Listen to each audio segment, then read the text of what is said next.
ఒకేసారి 5 అవయవాలు మార్చిరట. 36 గంటల పాటు ఏకబిగిన ఆపరేషన్ చేసిరట. ఎక్కడ? ఉస్మానియా ఆసుపత్రిలో 36 అవర్స్ చేసిరట ఈ ఆపరేషన్. ఇది ప్రభుత్వ ఆసుపత్రిలో దేశంలోనే ఫస్ట్ టైం అట. వైద్యులను అభినందించిన ప్రధాని మోదీ, ముఖ్యమంత్రి రేవంత్ రెడ్డి, మంత్రి దామోదర్ రాజనరసింహ. ఇది ప్యూర్లీ ఆ డాక్టర్లను ఇక్కడ మనం అప్రిషియేట్ చేయాలి. ఇప్పుడు ఇక్కడ మనం దీన్ని చూపించి గవర్నమెంట్ హాస్పిటల్ ఇంత గొప్పగా ఉన్నాయా అని అనుకోవడానికి వీల్లేదు. ఎందుకంటే ఇప్పుడు ప్రతి ఒక్కరికి ఆరోగ్యం ట్రీట్మెంట్ దొరికినప్పుడే మనం సపట్లు కొట్టాలి. ఇది ఒక పేషెంట్కి జరిగినటువంటిది. ఇది దీన్ని ప్రెస్టేజియస్గా తీసుకొని ఇది రికార్డ్ కోసం చేసినటువంటిది. అయినా సరే ఇది మంచి పనే, మనం అభినందించాల్సింది. ఎవరిని అభినందించాలి? డాక్టర్స్ని అభినందించాలి. చేసిన డాక్టర్స్ని మనం అభినందించాలి. సో కానీ ఇప్పుడు అదే ఉస్మానియాకి, అదే గాంధీకి, అదే నీలోఫర్కి, అదే నిమ్స్కి పోయిన పేషెంట్ల రోగుల ప్రతి రోగి పరిస్థితి ఏంది? సరే 90% అన్న పర్ఫార్మెన్స్ బాగుందా? అట్లీస్ట్ 80, 60, 70, 50%. 10% మంది కూడా అక్కడ గవర్నమెంట్ హాస్పిటల్కి పోయిన ప్రజలు చాలా బాగుంది ఇక్కడ అని మాట్లాడే వాళ్ళు లేరు. ఎఫిషియెంట్ డాక్టర్లు ఉన్నారు, అంతా బాగానే ఉన్నది వ్యవస్థ.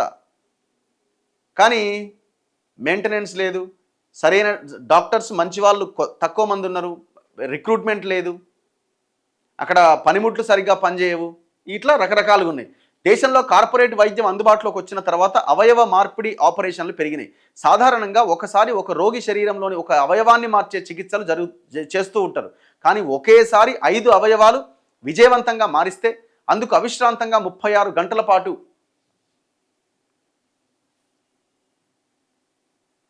ఆపరేషన్ కొనసాగిస్తే, అది కూడా ఒక ప్రభుత్వ ఆసుపత్రి నిర్వహిస్తే అది ఖచ్చితంగా సరికొత్త రికార్డే అవుతుంది. అత్యంత క్లిష్టమైన అరుదైన ఈ శస్త్రచికిత్సను విజయవంతంగా నిర్వహించారు ఉస్మానియా జనరల్ ఆసుపత్రి వైద్యులు. ప్రభుత్వ ఆసుపత్రిలో ఒకే రోగికి ఒకేసారి 5 అవయవ మార్పిడులు చేయడం దేశంలో ఇదే మొదటిసారి. ఇంతటి ఘనత సాధించిన ఉస్మానియా వైద్య బృందానికి జాతీయ వైద్యుల దినోత్సవం సందర్భంగా దేశం నలుమూలల నుంచి ప్రశంసలు వచ్చినాయి. జాతీయ అవయవాలు కణజాల మార్పిడి సంస్థ డాక్టర్స్ డే సందర్భంగా బుధవారం తన అధికారిక ట్విట్టర్ ఖాతాలో ఉస్మానియా వైద్య బృందాన్ని ప్రత్యేకంగా అభినందించింది. డాక్టర్ల పేర్లు ఏమైనా రాసిరా? పాపం వాళ్ళకి అదన్న దక్కాలి కదా.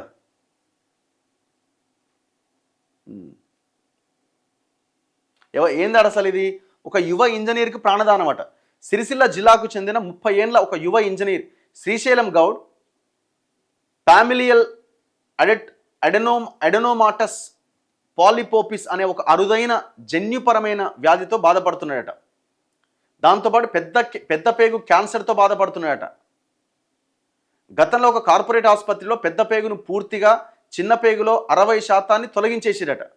తర్వాత అతను తీవ్ర పోషకాహార లోపంతో బరువు తగ్గడం, కడుపు నొప్పితో బాధపడుతూ 6 నెలల క్రితం ఉస్మానియా ఆసుపత్రిని ఆశ్రయించిండట. ఆహారాన్ని జీర్ణం చేసుకునే శక్తిని అతని జీర్ణ వ్యవస్థ పూర్తిగా కోల్పోయిందట. అతడి కడుపు, ప్యాంక్రియాస్, చిన్న పేగు, పెద్ద పేగు పూర్తిగా చెడిపోయినట్లు వైద్యులు గుర్తించిరట. దీంతో అవయవ మార్పిడి ఒక్కటే ఆఖరి మార్గం అని తేల్చిరట. అదే సమయంలో ఉస్మానియా ఆసుపత్రిలో చికిత్స పొందుతున్న బ్రెయిన్ డెడ్ అయిన ఒక మహిళా రోగి కుటుంబ సభ్యులు అవయవ దానానికి ముందుకు రావడంతో వైద్యులు ఈ అరుదైన శస్త్రచికిత్సకు పూనుకున్నారట. ఆ దాత శరీరం నుంచి ఈ జీర్ణ వ్యవస్థకు సంబంధించిన 5 అవయవాలు ఏంటేంటి? జీర్ణాశయం, డియోడినం, ప్యాంక్రియాస్, చిన్న పేగు, కుడివైపు పెద్ద పేగులను ఒకే క్లస్టర్గా సేకరించిరట. అయితే ఇదే దాత ఇచ్చిన కళ్ళు, చర్మం, కాలేయం, మూత్రపిండాలతో మరో 4గురికి కూడా పునర్జన్మ లభించిందట. చాలా గొప్ప విషయం కదా. ఎవరో వాళ్ళ ఫ్యామిలీ మెంబర్స్. జూన్ 29 నుంచి 30వ తేదీ సాయంత్రం వరకు ఏకధాటిగా 36 గంటల పాటు ఆపరేషన్ చేసి ఈ అవయవాలను శ్రీశైలం గౌడ్కు విజయవంతంగా అమర్చారు. ఈ చికిత్స కోసం అంతర్జాతీయ వైద్య నిపుణుల సలహాలు కూడా స్వీకరించారు. సర్జికల్ గ్యాస్ట్రోఎంట్రాలజీ విభాగం అధిపతి, chief transplant surgeon doctor CH Madhusudan నేతృత్వంలోని వైద్య బృందం ఈ చికిత్స నిర్వహించింది. ఉస్మానియా ఆసుపత్రి సూపరింటెండెంట్ డాక్టర్ రాకేష్ సహాయ్ పర్యవేక్షణలో gastroenterology, nephrology, urology, anaesthesia, critical care విభాగాలకు చెందిన సిబ్బంది షిఫ్టుల వారీగా రాత్రింబవళ్లు శ్రమించారు. రోగిని 36 గంటల పాటు అనస్థీషియా స్థితిలో ఉంచి బీపీ, పల్స్ పడిపోకుండా కాపాడడం అద్భుతమని వైద్యులు చెప్తున్నారు. అయితే ఇది ట్రీట్మెంట్ అంతా ఎంత ఖర్చు అయింది ఏంటంటే ఆరోగ్యశ్రీ పథకం కింద ఉచితంగా అందించారట. ప్రైవేట్ కార్పొరేట్ ఆసుపత్రుల్లో అయితే చికిత్స చేయాలంటే దాదాపు ₹1 కోటి అవుతుంది, ₹1 కోటి పైన అవుతుంది. అత్యధిక రిస్క్ కారణంగా కొన్ని కార్పొరేట్ ఆసుపత్రులు ఈ చికిత్స చేయడానికి ముందుకు రావు. అలాంటి చికిత్సను ఉస్మానియా వైద్యులు పైసా ఖర్చు లేకుండా ఆరోగ్యశ్రీ పథకం కింద ఉచితంగా నిర్వహించారట. నా పాయింట్ ఏంటంటే ఇక్కడ గవర్నమెంట్ హాస్పిటల్లో ఆరోగ్యశ్రీ ఎందుకు పెడతారో అర్థం కాదు.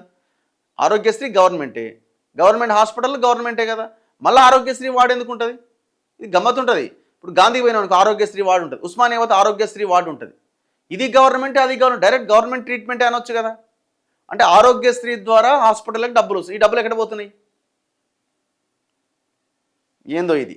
దీని మీద పెద్ద చర్చ జరగాల. ఇప్పుడు ప్రైవేట్ హాస్పిటల్లో అంటే ఆరోగ్యశ్రీ వార్డులు ఉంటాయి. ఎందుకుంటాయి? ప్రైవేట్ హాస్పిటల్ కాబట్టి. గవర్నమెంట్ హాస్పిటల్లో ఆరోగ్యశ్రీ వార్డు ఏంది?